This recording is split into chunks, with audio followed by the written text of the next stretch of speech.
ذہنی طور پر بھی، جسمانی طور پر بھی اور روحانی طور پر بھی ان کو کوئی کسی قسم کا فائدہ نہیں ہوتا۔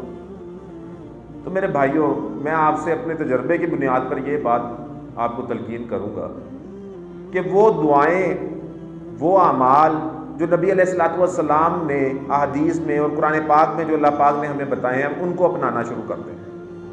چاہے جتنا بھی شدید جادو ہے، کوئی نظر بد کا معاملہ ہے یا جنات کا معاملہ ہے، آسیب کا معاملہ ہے، جیسا بھی کوئی معاملہ ہے، اب وہ اعمال شروع کر دیں جو نبی علیہ الصلوۃ والسلام نے ہمیں امت کو، پوری امت کو، ہم آپ سرکار کی امت ہے نا، تو ہمیں ہی بتایا ہے نا، وہ ہمارے لیے وہ آپ سرکار نے سب تمام امت کے لیے بتائے ہیں، ان اعمال کو اپنی زندگی میں لے آئیں۔ یعنی صبح کا، اگر جب صبح کو آپ اٹھتے ہیں، فجر نماز آپ پڑھتے ہیں، اس کے بعد آپ ایک تسبیح لا الہ الا اللہ وحدہ لا شریک لہ لہ الملک ولہ الحمد وہو علی کل شیء قدیر کی پڑھ لیں۔